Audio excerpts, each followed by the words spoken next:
One minute you were their soulmate, and the next, you're too sensitive, too needy, too much. If you've been confused by someone who once adored you, but now criticizes or ignores you, you're likely in the devalue stage of narcissistic abuse. And no, it's not your fault. This stage is by design.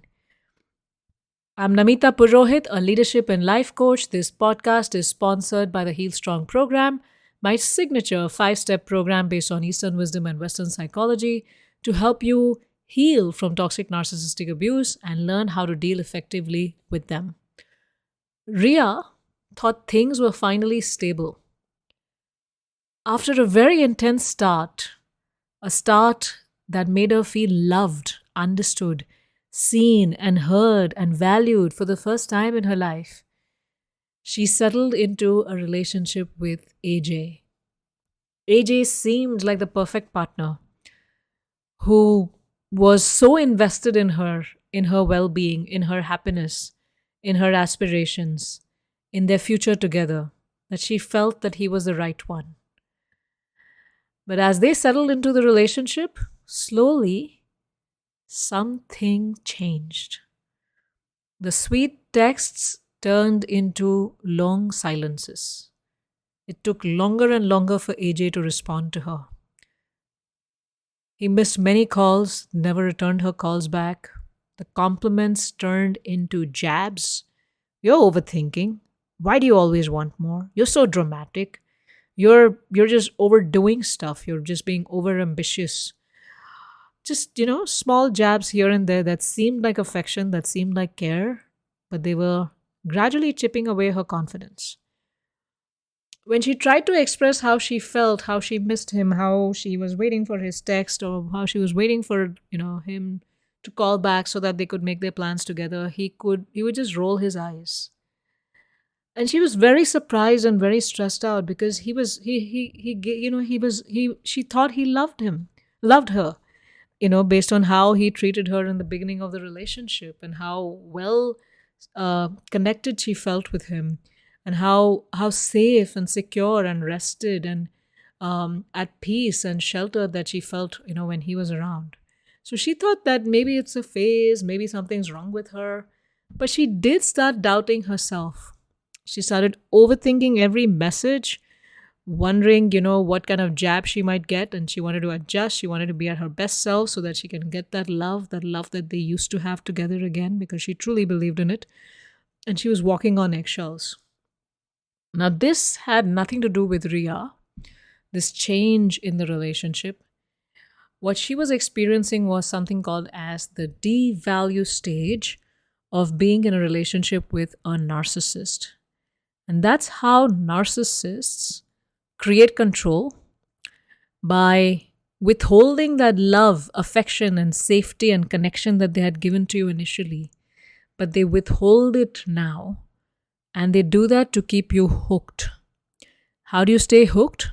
Because you remember the love that you got initially and you think that that was true. And if you're not getting it right now, maybe something is wrong with you and you need to fix yourself. You need to be at your best behavior. You need to take care of them even better.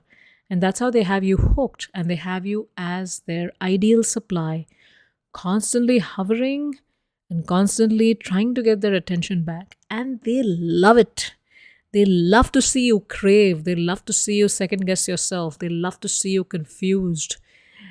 They love to see you overthinking. They love to see you walking on eggshells, because that makes them believe that they have you in their control.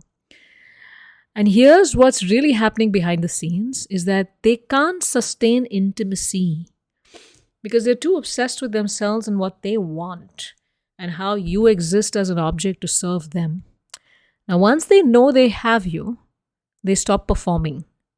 And their real personality, that critical, avoidant, cold, heartless self, starts to emerge. But they don't leave you. They want your attention. They want that admiration. They want that compliance. They want you hovering. They want you tense. They want you overthinking. Because when you're in that stage, you're weak. And when you're weak, you're disconnected from yourself. So you're looking to them to supply love to you. And so you overdo things for them. And that's the best place for them to be in, where you're overdoing things and taking care of them, etc. And they are getting what they want without giving any real love to you in return. And they subtly erode your self-esteem, because the more disconnected you get from yourself, the weaker you get, the more dependent you become on them.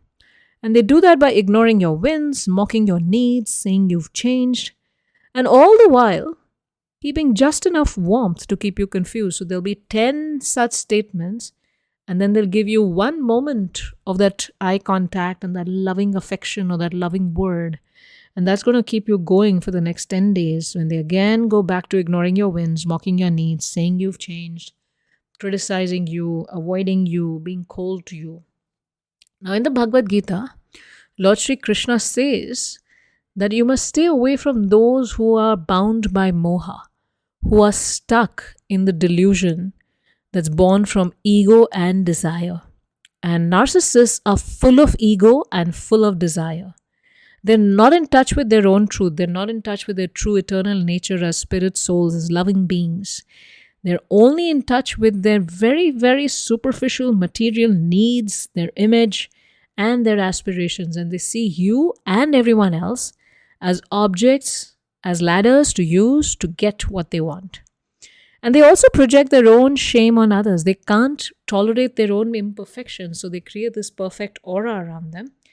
And then they project their own shame of their imperfections on others.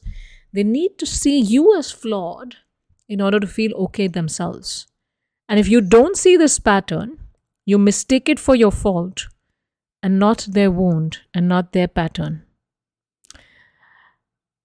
And you need a lot of self-love to come out of this situation. So if you're looking for building that self-love, I also have 7-day spiritual self-love affirmation cards and a self-love crystal healing bracelet so that you can start loving and honoring your needs and values and aspirations again. Now, if you are in the devalue stage, here's 3 things I want you to remember. The first is you didn't do anything wrong. This is their pattern. The second thing is you are a person of immense value. And just like everyone else has infinite value and is unconditionally lovable in the eyes of God, so are you. You're unconditionally lovable in the eyes of God, and God loves you, even with all your seeming imperfections or things that you're embarrassed about.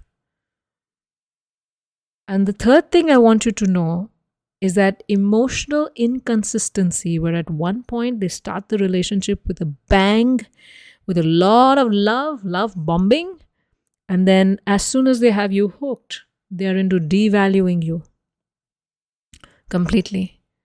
And that devaluing you is not love. That's manipulation, that's control. And love is not at a premium. Love is not something you have to earn. You are fully lovable the way you are.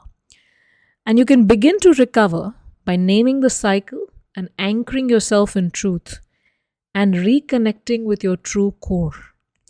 And if all of this sounds familiar, and if you want to start taking steps to come out of the confusion, self-blame, or emotional scarcity, I invite you to join my free webinar where you learn my 5-step process to help you heal from the effects of narcissistic abuse and to also learn how to deal with them effectively. And you can find the link on the screen, and you can also find the link in the description below. So I look forward to serving you inside. See you and bye-bye.